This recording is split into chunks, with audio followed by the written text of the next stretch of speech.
Halo teman-teman, perkenalkan saya Nadia Wahyu. Pada hari ini saya akan membahas mengenai seputar HR generalis. Nah, ada beberapa pembahasan yang akan saya bahas mengenai HR generalis. Yang pertama tentang HR management, kedua administration of HR generalis, yang ketiga hiring and attract talent, keempat performance management, 5 HR fundamental policy, and yang keenam general affair and legal aspect. Oke, yang pertama saya akan membahas apa aja yang perlu kalian ketahui mengenai HR management. Oke teman-teman, yang pertama kita akan membahas mengenai HR management. Nah, ada beberapa poin penting yang perlu kalian ketahui di dalam HR management itu. Yang pertama ada HR business partner, yang kedua ada human capital, yang ketiga ada human research, dan yang keempat ada personalia. Nah, apa bedanya sih dari keempat fungsi HR management tersebut? Yang pertama ada HR business partner, itu yang berfokus dia tuh HR sebagai partner dari owner perusahaan atau direksi. Nah, kalau human capital, seorang HR itu lebih fokus pada pengembangan karyawan yang dianggap karyawan itu sebagai suatu aset di perusahaan. Jadi di human capital ini tugasnya lebih fokus pada pengembangan karyawan karena dianggap sebagai aset perusahaan. Nah, yang ketiga ada human research itu sendiri. Nah, seorang HR itu lebih fokus pada bagaimana pengembangan karyawan yang dianggap sebagai sumber daya bagi perusahaan. Nah, kalau personalia, seorang HR itu lebih fokus pada administrasinya. Seperti itu. Selanjutnya kita akan membahas mengenai poin administrasi di HR generalis itu apa aja. Nah, administrasi yang pertama itu ketika karyawan diterima, apa aja administrasi yang perlu kita siapkan dan perlu perhatikan. Yang pertama yaitu administrasi ketika rekrutmen, dan yang kedua database karyawan. Nah, ketika rekrutmen, administrasi apa aja yang perlu dimiliki oleh seorang HR? Yang pertama yaitu formulir isian kandidat, yang kedua hasil interview, dan yang ketiga list dokumen kandidat, yang keempat ada perjanjian kerja. Selanjutnya poin penting yang perlu kalian ketahui ketika administrasi apa aja ketika karyawan diterima, yaitu adanya database karyawan. Apa aja itu database karyawan? Nah, ketika karyawan diterima, perlu diketahui juga untuk seorang HR adanya database karyawan. Database karyawan ini merupakan sekumpulan data yang berisi informasi dari karyawan seperti nama, jabatan, departemen, kontak, dan lain sebagainya. Nah, database karyawan ini disusun untuk memudahkan HR dalam mengelola dan memperoleh informasi karyawan tersebut. Oke, selanjutnya administrasi ketika karyawan bekerja. Apa aja administrasi yang perlu dilakukan oleh seorang HR ketika karyawan sudah bekerja? Ada 2 poin, yaitu administrasi untuk absensi dan yang kedua administrasi untuk penggajian. Nah, selanjutnya setelah karyawan bekerja, administrasi apa aja yang perlu dilakukan oleh seorang HR, yaitu administrasi ketika karyawan di PHK. Apa aja yang perlu dilakukan, yaitu administrasi terkait surat peringatan, dan yang kedua administrasi untuk PHK itu sendiri. Nah, poin yang ketiga yaitu bahasan mengenai hiring and attract talent. Pasti seorang HR itu tugasnya pasti secara umum ada ini, yaitu mencari kandidat terbaik. Nah, proses apa aja yang perlu diketahui oleh seorang HR? Yang pertama yaitu proses rekrutmen dan seleksi itu sendiri. Apa saja? Yaitu meliputi application atau proses ketika menyebarkan informasi lowongan pekerjaan. Dan yang kedua, seorang HR akan screening CV yang masuk. Yang ketiga, mulai melakukan proses interview. Yang ketiga, melakukan assessment. Yang kelima yaitu memeriksa latar belakang kandidat, apakah kandidat itu tepat atau dia memiliki red flag yang perlu dipertimbangkan oleh seorang HR.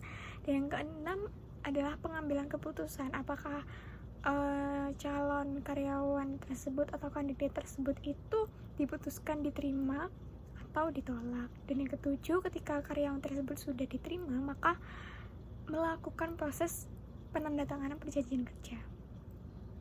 Nah, setelah seorang HR melakukan proses rekrutmen dan seleksi, proses apa aja setelah itu? Yaitu proses program onboarding. Di dalam proses program onboarding terdapat beberapa tahapan yang perlu dilakukan oleh seorang HR agar seorang karyawan baru itu lebih mengenali perusahaannya dan juga mengenali lingkungan kerjanya beserta partner kerjanya nanti. Yang pertama, level pertama, yaitu seorang karyawan baru perlu mengetahui aturan perusahaan. Yang kedua, seorang karyawan baru perlu mengetahui job desk-nya dan KPI-nya atau Key Performance Indicator yang akan dibahas selanjutnya. Dan yang ketiga, ketika proses onboarding, seorang karyawan baru perlu memahami bagaimana budaya di perusahaan tersebut. Dan yang keempat, yaitu seorang karyawan baru perlu memiliki engagement tinggi.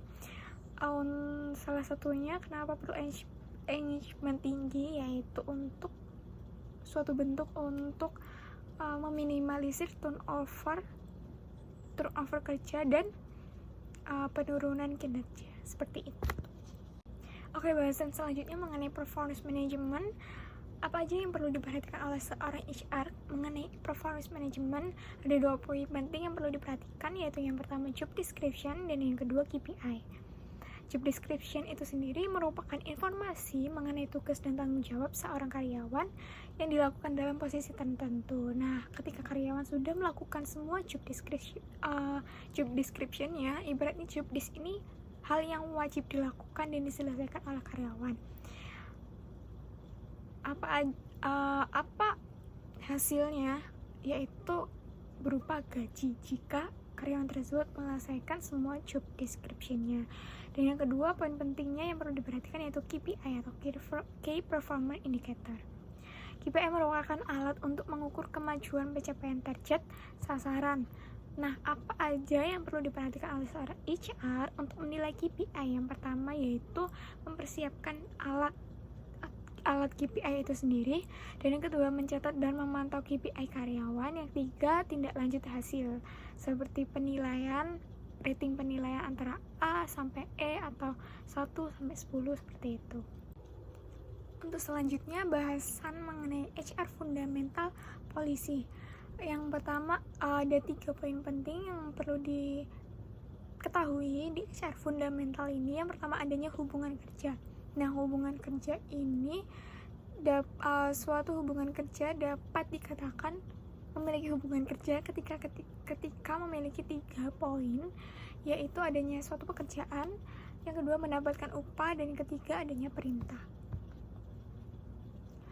Nah, pekerjaan ini ada ketika karyawan melakukan sesuai perintah atasan. Nah, ketika karyawan sudah melakukan tugas-tugasnya atau pekerjaannya, maka karyawan akan diberikan upah sebagai unsur yang kedua. Upah merupakan imbalan yang berupa uang atas pekerjaan yang sudah dilakukan itu tadi. Nah, yang ketiga unsurnya yaitu adanya perintah atau instruksi dari atasan kepada bawahan terkait pekerjaan yang harus dilakukan.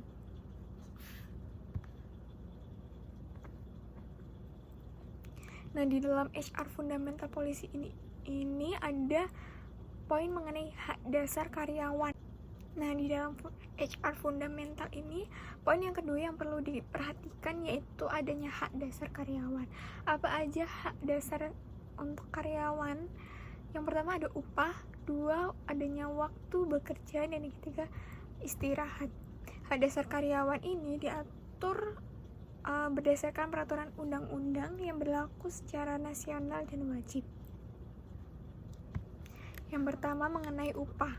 Upah apa saja yang dapat diterima oleh seorang karyawan, yaitu upah minimum, adanya komponen upah dan struktur skala upah. Sedangkan hak dasar karyawan mengenai waktu, perlu diperhatikan juga adanya 3 poin penting, yaitu waktu untuk jam kerja normal, jam kerja lembur, dan hari kerja normal. Nah, waktu ini perlu diperhatikan karena ini merupakan salah satu dasar untuk penggajian karyawan. Nah, selain itu untuk penggajian juga diperhatikan mengenai waktu-waktu istirahat karyawan seperti cuti, istirahat, dan izin. Di dalam HR Fundamental Policy ini, poin yang ketiga yang perlu diperhatikan juga yaitu adanya peraturan perusahaan dan peraturan peraturan kerja bersama. Peraturan perusahaan ini dibuat secara tertulis oleh pengusaha yang di dalamnya itu memuat syarat-syarat pekerjaan dan tata tertib pekerjaan. Ada dua jenis aturan perusahaan, yaitu peraturan perusahaan dan peraturan perjanjian kerja bersama atau PKB. Nah, peraturan perusahaan ini memiliki minimal 10 karyawan. Nah, ketika perusahaan sudah memiliki 10 karyawan, maka wajib membuat peraturan perusahaan. Nah, peraturan perusahaan ini disusun oleh perusahaan itu sendiri. Masa berlakunya bisa 2 tahun dan wajib disahkan di Dinas Tenaga Pekerjaan. Nah, apa aja isi di peraturan perusahaan itu yang perlu diperhatikan oleh seorang HR, yaitu adanya hak dan kewajiban, syarat kerja, tata tertib, dan jangka waktu peraturan tersebut. Yang kedua, mengenai perjanjian kerjasama atau PKB ini wajib ada jika serikat pekerja itu ada. Nah, PKB ini disusun oleh suatu perusahaan, masa berlakunya 2 tahun dan wajib dicatat juga oleh Dinas Tenaga Pekerjaan. Isi di PKB ini minimal ada hak dan kewajiban, jangka waktu pekerjaan, dan tanda tangan para pihak. Nah, poin yang terakhir nih yang perlu diketahui seorang HR juga yaitu mengenai GA dan legal aspek. Apa sih perbedaan GA dengan HR itu sendiri? Kalau HR itu fokusnya kepada karyawan itu sendiri sebagai sumber daya perusahaan, sumber daya manusia di perusahaan, dan yang kalau GA General Affairs itu fokusnya di fasilitas dan infrastruktur. Apa aja tugas utama seorang GA? Yaitu melakukan pengadaan hingga pemeliharaan.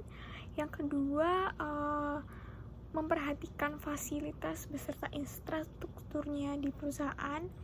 Dan yang ketiga, melakukan perizinan terkait fasilitas dan infrastruktur itu tersebut. Nah, seorang HR itu juga perlu memperhatikan mengenai perizinan ketenagakerjaan, yaitu meliputi seperti peraturan perusahaan, perjanjian kerja bersama, lembaga kerjasama bipartit, sistem manajemen, pencatatan PKWT, wajib lapor ketenagakerjaan perusahaan, dan wajib lapor lowongan pekerjaan. Terima kasih atas perhatiannya. Semoga informasi mengenai HR generalis yang membahas beberapa tadi mengenai administrasi, hiring, attract talent, lalu tugas utama seorang HR, performance management, dan lain sebagainya. Terima kasih, semoga membantu dan bermanfaat.